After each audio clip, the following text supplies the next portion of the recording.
loves, and welcome back to Bedtime Stories with Mommy J. And today we're going to be reading Chapter 4, or George Brown Class Clown Super Burp by Nancy Krulik, illustrated by Aaron Blecha. Alright, Chapter 4.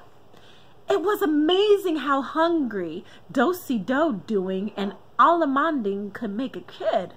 George was starving by lunchtime. His mom had packed a bag lunch, but he also had money for a snack.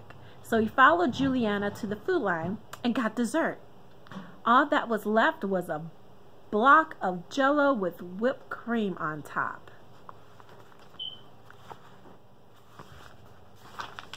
George carried his tray to where the kids in class 401 was sitting.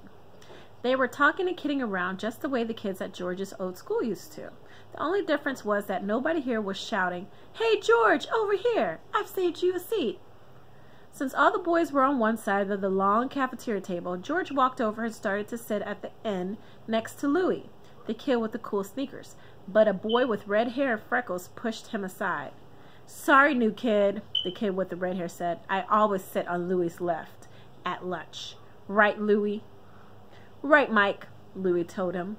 "And I always get to sit on his right," a tall, skinny kid with brown hair said. "Right, Louie?" Louie nodded. He turned to George. "Why don't you go sit next to your buddy?" Louie pointed to where all the girls were sitting. There was nothing else for George to do. He sat down next to Juliana. Juliana was eating a slice of cafeteria pizza. It didn't look too bad. But the girl who sat down on his other side, George heard Juliana call her Sage, had a giant-sized plate of vegetables. Before taking a bite, she sprinkled a whole packet of pepper.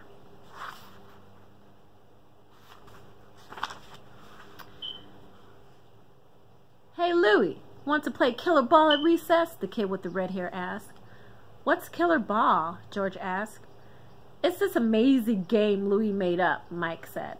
"Cool," George said, hoping someone would say, "We'll teach you how to play." But no one did. As the kids talked about who was on which team for killer ball, George sat quietly drinking his milk and finishing the bologna sandwich his mom made him. George stared at his Jell-O. Ooh, that dessert looks so good, but not to eat. What George really wanted was to shove the whole block of Jell-O into his mouth, chew, and then slide the chewed up red slime through spaces between his teeth until it dribbled down his chin.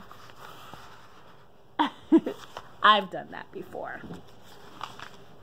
George finished off the whipped cream, then balanced the Jell-O on his fork and was all ready to cram it in, but he stopped. George reminded himself that he was trying to stay out of trouble, so he dumped the Jell-O back on his plate and watched the girl next to him pour another packet of pepper onto her mountain of carrots. George couldn't believe it. What kind of kid liked pepper? Apparently, Carrot Girl was that kind of kid. She was already opening up a third packet of pepper when a kid returning a tray bumped her arm. Pepper flew onto George's tray. Ha-choo!